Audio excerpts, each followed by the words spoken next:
پرانے وقتوں کی بات ہے۔ ایک جنگل میں ایک قبیلہ آباد تھا۔ اس قبیلے کا ایک سردار تھا۔ وہ سردار بہت ہی سنگ دل اور عیش پرست تھا، لیکن وہ سردار بہت بڑا جنگجو بھی تھا۔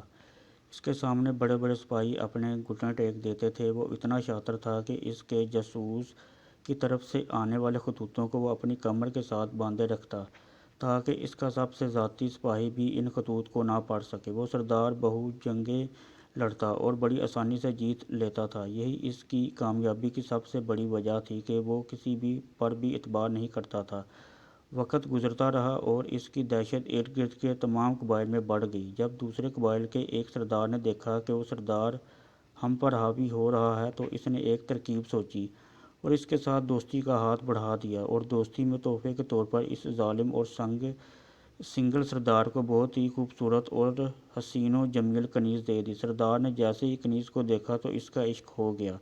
وہ سردار حضرات اس کنیز کے ساتھ ہم بستری کرتا، اس کے جسم سے خوب لطف اٹھاتا تو سردار نے بہت بڑی کمزوری تھی کہ جب وہ اس کنیز کے ساتھ بستری میں مصروف ہوتا تو اسے ہوش نہیں رہتا تھا کہ کون کیا کر رہا ہے۔ ہم بستری کے دوران وہ کنیز خطوط کھول لیتی اور اس کو پڑھ کر پھر باندھ لیتی تھی۔ ایک دفعہ وہ سردار بہت بڑی جنگ لڑنے کے لیے اپنے سپاہیوں کو اس نے تیار کیا۔ سردار کو بہت یقین تھا کہ میں یہ جنگ آسانی سے جیت جاؤں گا، لیکن اس جنگ میں اس کو بہت بری شکست ہوئی اور اپنے سپاہیوں کو مروا کر اکیلا لوٹا سے خود بہت زیادہ غصہ آیا اور اس نے سوچا کہ مجھ سے ایسی کون سی غلطی ہو رہی ہے جس سے میں اتنی جنگیں ہار چکا ہوں۔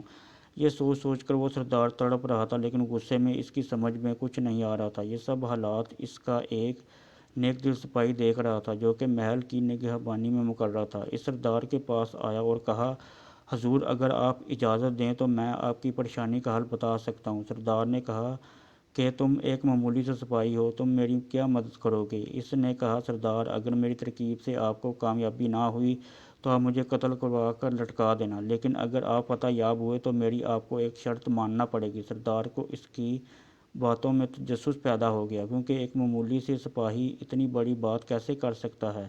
سردار نے حامی بھر لی اور اس نے اپنے سپاہی سے کہا، اپنی شرط بتاؤ۔ اس نے کہا، حضور آپ ان حسین و جمیل لڑکیوں سے زنا اور بدکاری وغیرہ سب ختم کر دیں گے اور اللہ سے توبہ کر لیں گے۔ سردار نے کہا، اگر تیری ترکیب سے مجھے نفع ہوا تو میں تیری شرط ضرور مانوں گا۔ سپاہی نے کہا، حضور جب آپ اس کنیز کے ساتھ ہم بستری کرنے جانا تو اس سے پہلے اپنا پانی نکال دینا اور اس کے ساتھ ہم بستری کا ناٹک کرنا اور اس دوران یہ تلاش کرنا کہ وہ کنیز اس دوران کیا کرتی ہے۔